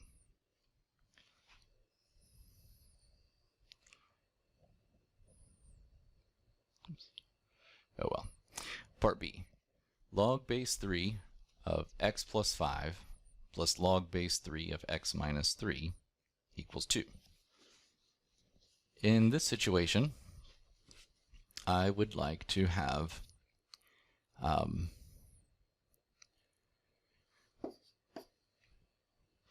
to combine. The first thing I need to do is to combine these two logarithms into a single logarithm. And they're being added together, which means I'm going to multiply their arguments. So it's going to combine into log base 3 of the product x plus 5 times x minus 3. And that's still equal to 2. Now, there's the variable inside the argument of this logarithm, which means I need to change into exponential form. The base of my exponential equation is 3. That's going to be squared, and that's equal to the product x plus 5 times x minus 3. Or 9 equals x squared minus 5x plus 3x, so that's going to be plus 2x, and minus 15. So I'm just FOILing out that polynomial there. Now I'm going to bring 9 to the other side, so I'm going to subtract 9 from both sides. So 0 equals x squared plus 2x minus 24. And the reason I knew to bring the 9 over is because anytime you have a squared term, you're solving a quadratic, which means you want to get everything to one side and try to factor. And hopefully it will factor, because if not, we've got to use completing the square or the quadratic formula. But we'll see what happens here. I do know that 6 and 4 will multiply to 24. And if the 6 is positive and the 4 is negative, they'll multiply to negative 24, but add to 2. So those are the correct factors. Which means I have x equals negative 6 as a possible solution, and x equals 4 as a possible solution. The only issue is you can't have a solution that would lead to the argument of a logarithm being a negative value.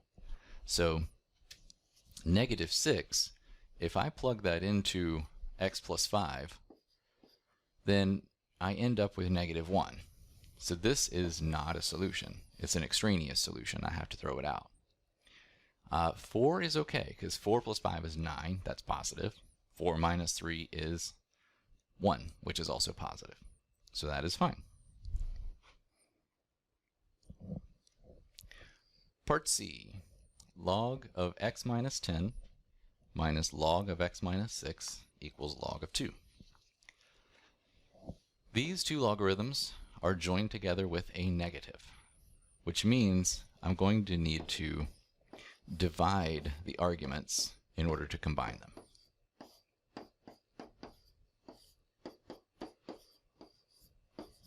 Now, what's especially nice about this particular problem is that there's logarithms of the same base on both sides of the equation, which means I can just drop the logarithms at this point. I don't need to rewrite as an exponential.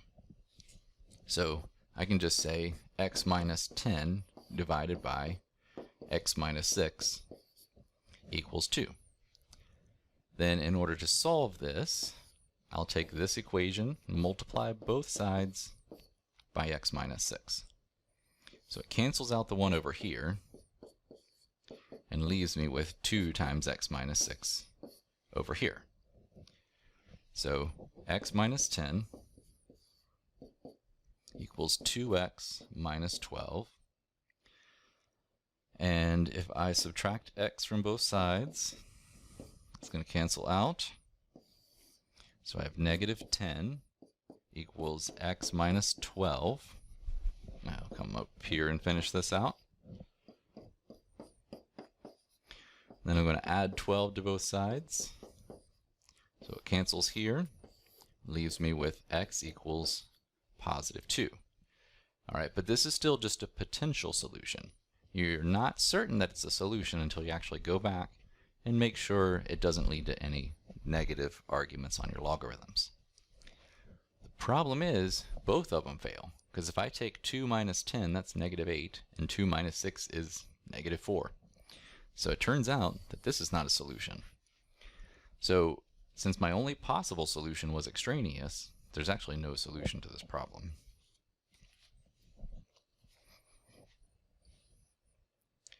Number 27. A radioactive substance decays according to the function a of t equals 500 e to the negative 0.0392 t, where a of t is the amount in grams of the substance after t days. Initially, 500 grams are present. How much of the substance will remain after 20 days? Well, the formula that we're given will tell us how much is present after a certain number of days have passed. So effectively, all we need to do in this case is just plug 20 into this equation. And to do that, we'll use the calculator. So turn it on here. I'm just going to clear what I have. 500 and e raised to the negative 0.039. Oh, there's a 2 in there, sorry. 392 times 20.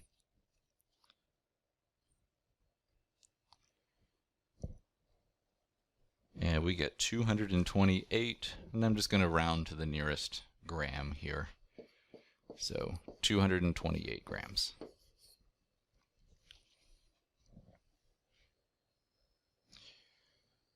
All right, how long will it take before there was only 100 grams of the substance remaining? Well, our model here, a of t equals 500 e to the negative 0.0392 t, tells us how much remains after a certain period of time has passed. But we can use that in a different way. If we know how much we want to be left, we can solve for how much time it will take for that to occur. So if I want there to remain 100 grams, then I'll set that equal to the model.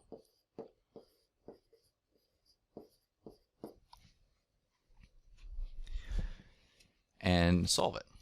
So the first thing that I'll do, divide both sides by 500. And I'll write this as 1/5, which I could express as 0.2, but I'm going to try and save changing anything to a decimal until the very end, just to make sure I get the most accurate answer as I can. All right, now I have an exponential function where the variable is in the exponent. So I'm going to have to change this into a logarithm in order to solve it. And since my base is e, I'm going to be using a log base e, which is a natural log. So this will become a natural log of this side, which is 1/5, equals that exponent. So then t is equal to the natural log of 1/5 divided by negative 0.0392. And I'm going to approximate now using the calculator. So let me just clear this. Natural log of 1/5 divided by negative 0.0392. And I'm going to just round this to the nearest first decimal. Our model was measured in days, so this would be approximately 41.1 day. Okay. What is the half-life of the substance? Well, the half-life of a substance that's radioactive is defined as how long it will take for half of the substance to disappear or change radioactively. So my model from the very beginning looks like this.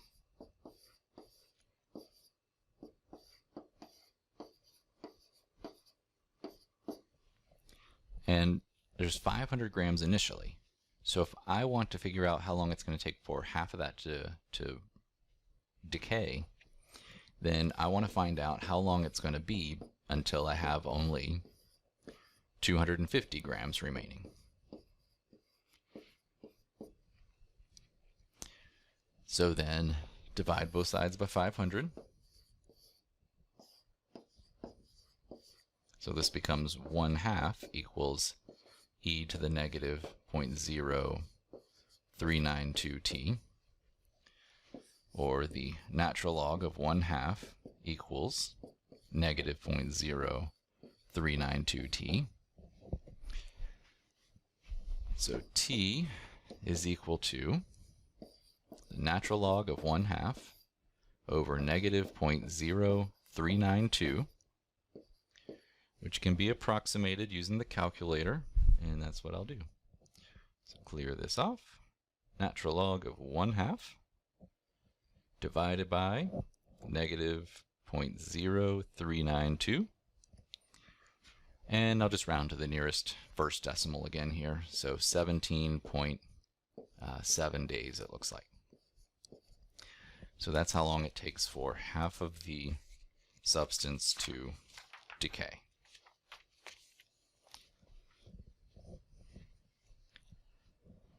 Number 28. For each of the following rational functions, find the following: coordinates of the x-intercepts, coordinates of the y-intercept, equations of the vertical asymptotes, equations of the horizontal asymptotes, and graph of the function. Okay, now here's what I'm going to do. I'm going to start off looking for x-intercepts and y-intercepts. Then I'm going to start looking for horizontal asymptotes and vertical asymptotes. So x-intercepts. These occur where the numerator is 0. So the numerator is 0 when x plus 4 is equal to 0. So if I solve that, it's at negative 4. But in order to express that as a coordinate, I just need to change it into negative 4, 0. And I could go ahead and plot that on my graph if I want to. So that's going to be an x-intercept. The y-intercept is the ratio of the constant terms. So 4 divided by negative 2 is negative 2. So 0, negative 2. So that is right there. The horizontal asymptote. You've got some rules to work with. In this case, the degree of the numerator and the denominator are equal. And in that situation, you take the coefficients of the leading terms and divide those. So 1 divided by 1 is just 1. So I have a horizontal asymptote at y equals 1. Draw that in. The vertical asymptotes occur where the denominator is equal to 0. The denominator is going to be 0 in this case when x minus 2 is equal to 0. So I have a vertical asymptote at x equals 2. So I'll draw that in. Now it's just a matter of determining where this graph is located on the x and the y. So the asymptotes bend your graph toward them. So for instance, I'm pretty certain that my graph down here has to look like this, because I have to go through those 2 points and I have to bend toward these asymptotes. The only other option on this side would be for my graph to be, up here. But I've got those points that I have to pass through, and there's no way to pass through those points if my graph is up here. All right, and then similarly, my only options here is for my graph to bend toward the asymptotes up here, or to bend toward the asymptote down here. I don't have any more x-intercepts to pass through, so there's absolutely no way it can be this down here. So it's got to be the part of the graph above that.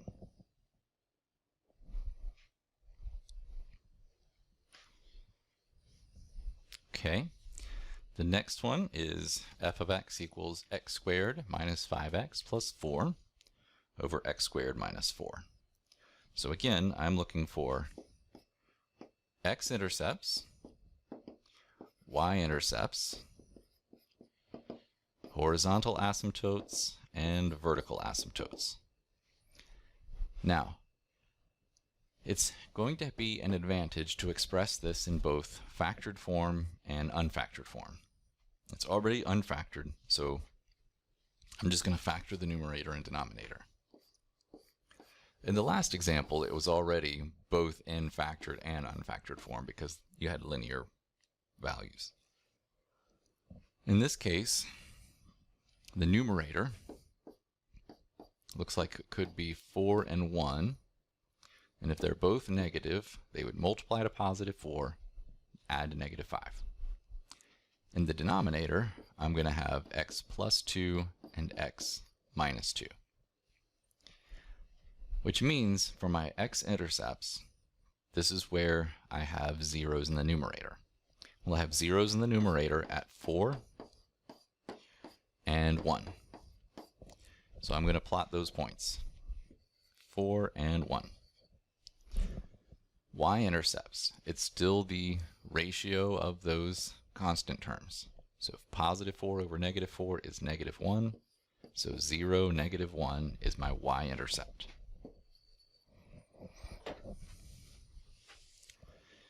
Horizontal asymptotes, the coefficients here are 1 and 1. The degrees are equal, so I'm just going to take the ratios of those coefficients. So the horizontal asymptote is y equals 1.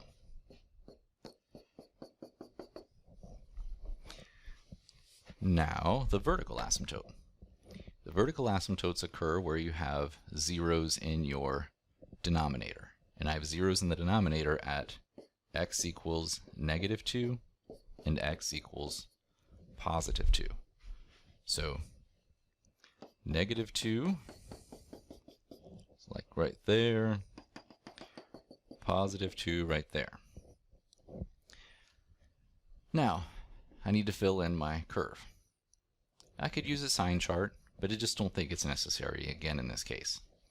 Because on this part, my graph either has to bend toward the curves this way, or it has to bend toward the asymptotes this way. The problem is, it can't be down here, because I would need to have another x-intercept for that to happen. So since that x-intercept doesn't occur, that's not part of my graph. So my graph is up here. Now, in this one, my graph could be like this, it could be like this, or it could be like that, or, it could start down here and end this way. I think there's clearly only one way this is going to happen. So it's not that one. It's not that one. It's going to be that one right there. I'm going to pass through those points in kind of a shape like this. Now, there's some other principles that kind of help me lead to that as well. If you think about multiplicity of your zeros, the asymptotes have multiplicity as well. And if the multiplicity is 1, then that means you change sign over the asymptote. So you're guaranteed that would be the case. All right, moving on to the next one. My graph is either that or it's that. And I think it's pretty easily seen that it's going to be the one underneath because I have that x-intercept that I have to pass through. So it's not going to be this one. If you check these on your calculator, let's take a look at the graph. So x squared minus 5x plus 4 divided by x squared minus 4. You'll come up with something that is pretty similar to your graph, but not always exactly like your graph.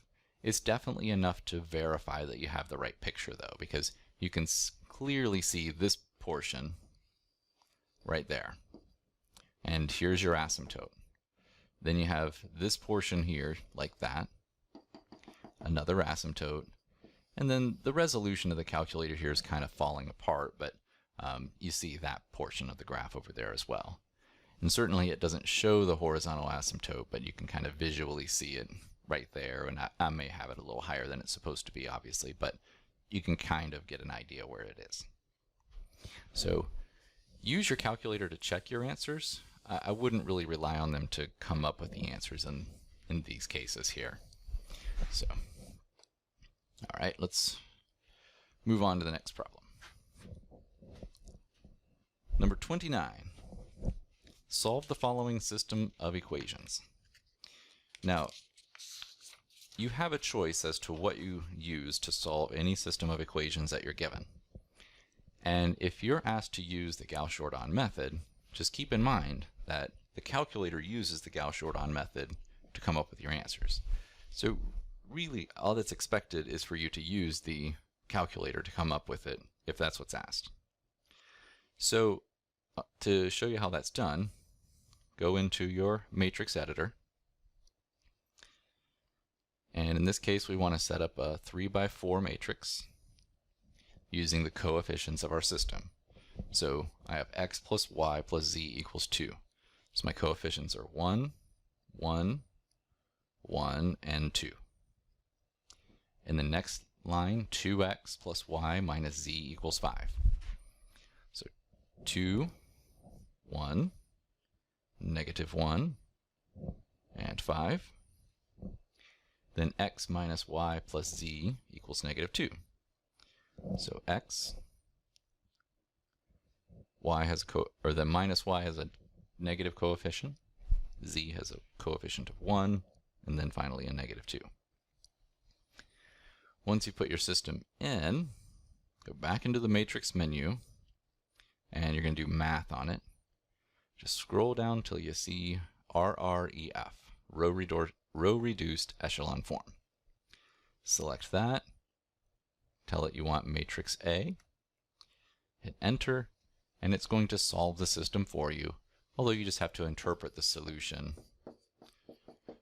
which is pretty straightforward. It's just the numbers 1, 2, and negative 1. That's all you're being requested to do in those. Number 30. Solve the following systems of nonlinear equations algebraically. When you have nonlinear equations, the Gauss-Jordan method and the calculator don't help quite as much. They can work, but you have to be extremely careful as to how you do input. It's really much easier just to use substitution. So solve one equation for one variable. So I'm going to take the second equation and solve it for y. So y equals x plus 1. And then I'm going to substitute that into the other equation. So x plus 1 equals x squared minus 4x. Gotta be careful there, plus 5. So I just substituted y for x plus 1. Now I'm going to move the x plus 1 to the other side since this is quadratic. So if I'm subtracting x, this is going to be minus 5x. Then I'm going to subtract 1, so plus 4.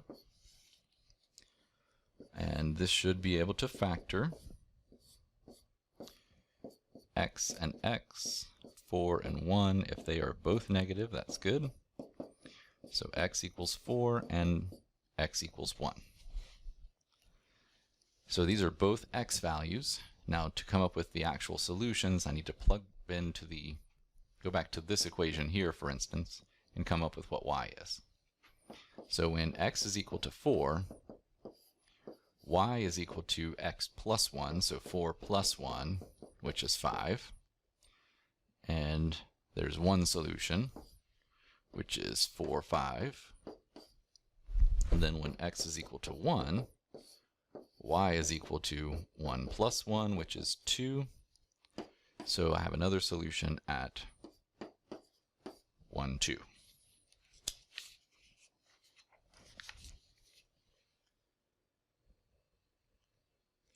All right, here's another example like that. Part B, 3x squared plus 2y squared equals 5, and x minus y equals negative 2. So I think I'll solve the second equation for x. So x equals y minus 2. Substitute that into the first equation. So 3 times y minus 2 squared plus 2y squared equals 5.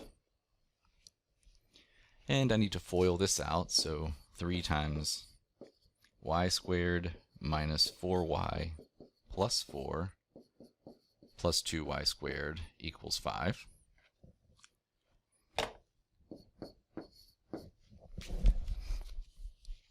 And I can distribute the 3 now, so this would be 3y squared minus 12y plus 12 plus 2y squared equals 5. Now, since I have squared terms, this is a quadratic, I need to get everything collected, all the like terms collected, into one side of the equation. So 3y squared and 2y squared become 5y squared. Then no like terms for the negative 12y, but I'm going to subtract the 5 over, so it's going to be plus 7 equals 0. And it looks like I'm going to need to factor this. So I'm going to start off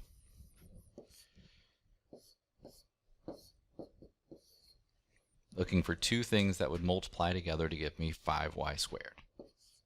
Well, my only options are 5y and y. Then I need two things to multiply together to give me 7. So 7 and 1 are my only options. So it's either going to be 7 and a 1 here, or a 1 and a 7. One of the two is going to be the possibility. Now, if I go with 1 and 7 like I have written, when I multiply, 1 times y is y, 5y times 7 is 35y. There's clearly no way that's going to add up to negative 12. So that's not the right combination there. So if I switch back and put the 7 here, the 1 there, this becomes 7y. This becomes 5y. And if they're both negative, they would definitely multiply to positive 7 and add to negative 12. Because negative 7y minus 5y is negative 12y. So that's what I'm looking for my factors. When I set each of these equal to 0, 5y minus 7 equals 0, and y minus 1 equals 0. So 5y equals 7, or y equals 7/5, and y equals 1. Now again, these aren't the final answers. They're just the y values of those answers. So starting with y equals 7/5, I need to solve for what x would be. So using this equation right here, x equals the y value that I just found minus 2. 2 can be written as 10/5. So this is negative 3/5. So one solution is negative 3/5 and 7/5. And then when y equals 1, x equals 1 minus 2, which is negative 1. So then my other solution is at negative 1, 1.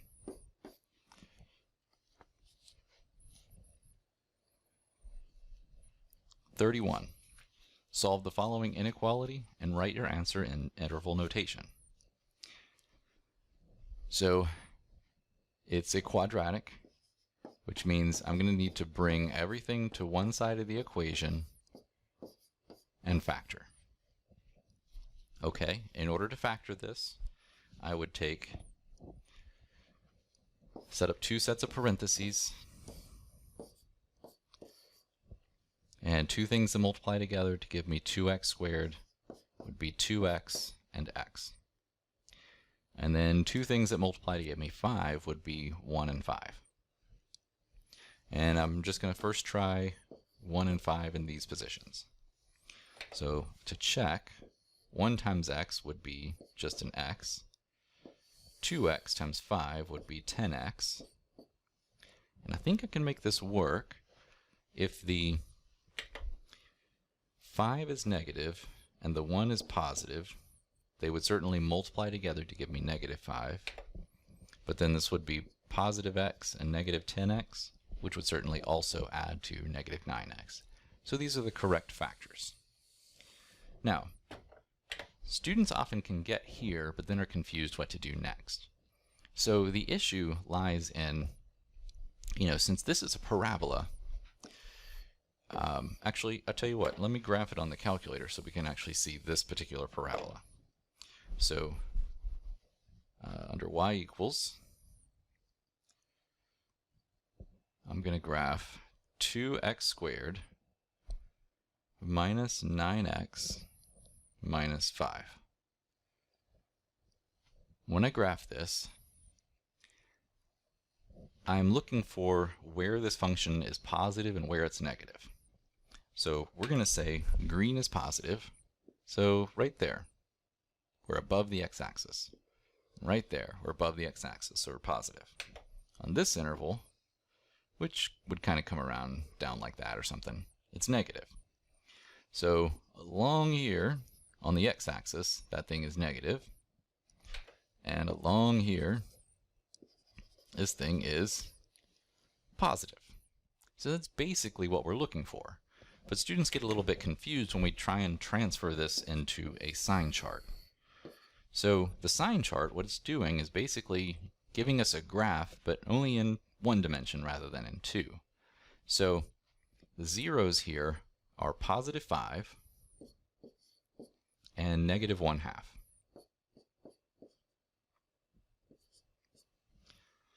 Now, what's happening is this graph is either entirely positive or entirely negative on this interval. And the same is true for each of these intervals. We just have to figure out what it is.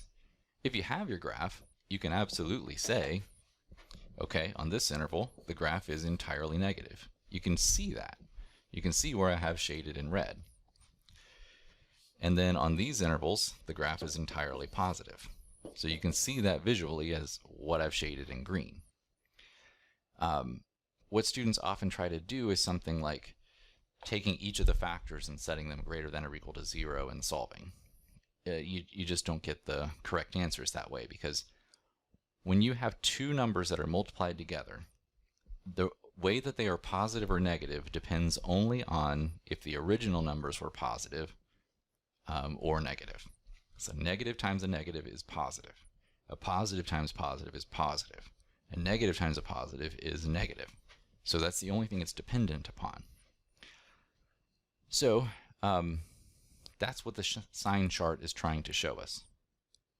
And like you could pick a test value. Like if you pick a test value of 0, then if you put 0 into your polynomial, 2 times 0 squared minus 9 times 0 minus 5 results in negative 5. So that number is negative. What that means is it's going to be negative for every single number inside that interval. Now, if that doesn't make sense to you, just use the graph along with your sign chart. Regardless of what you do, if we want to answer where this thing is greater than or equal to 0, that's going to happen along here and along here. So on the interval from negative infinity to negative 1/2 inclusive, and then from 5 to positive infinity.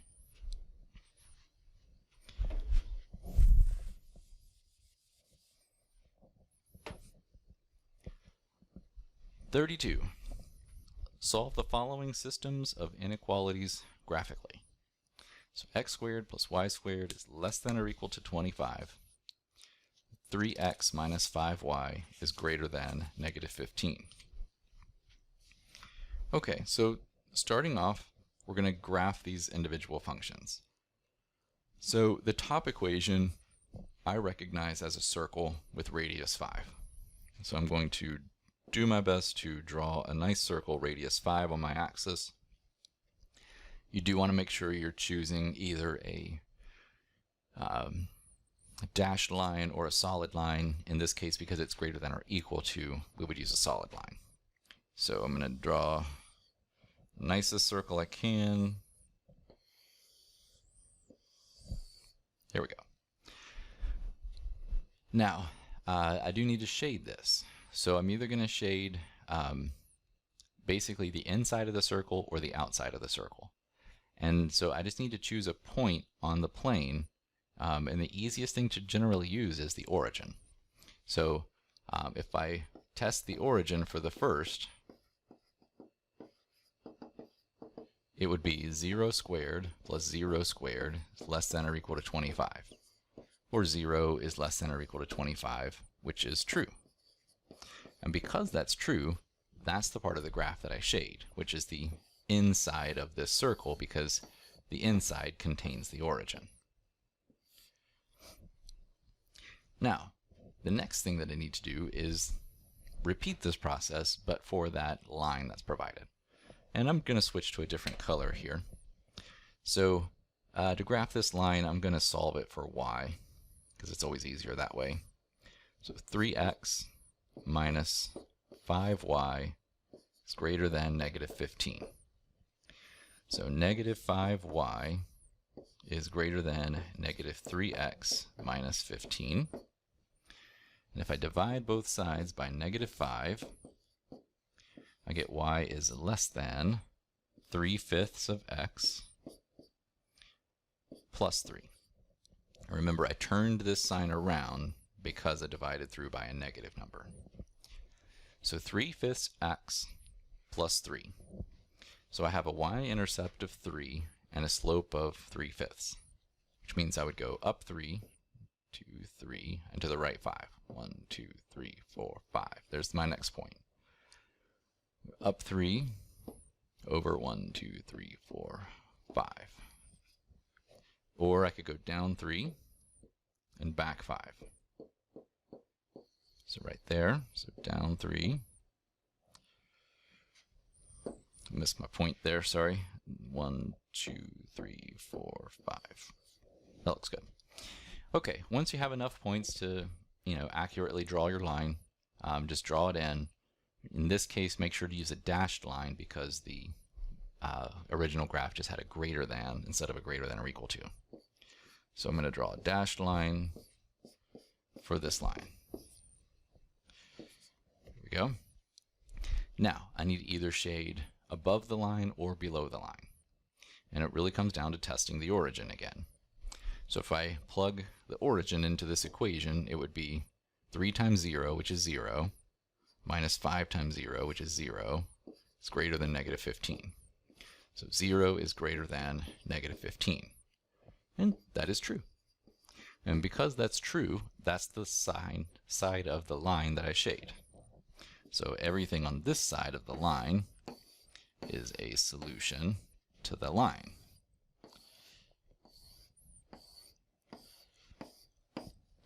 Now, where these intersect, that's where the solution to the system is. So the solution to the system, is this region here in red that I'll sketch out.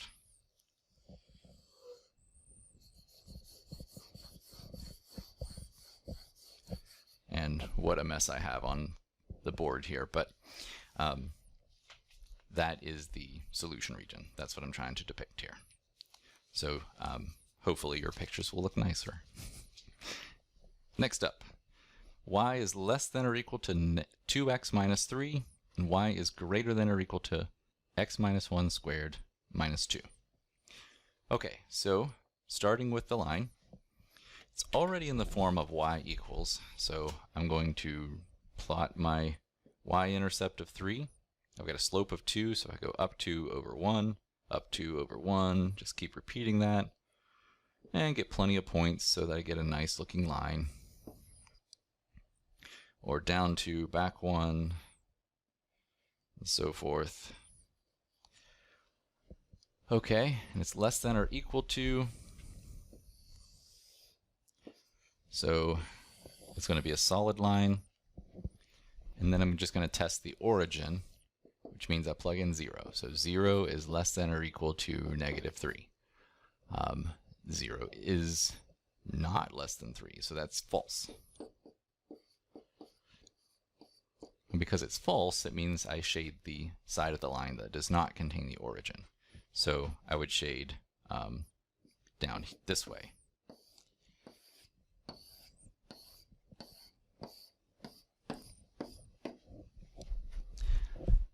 Okay, now the other one.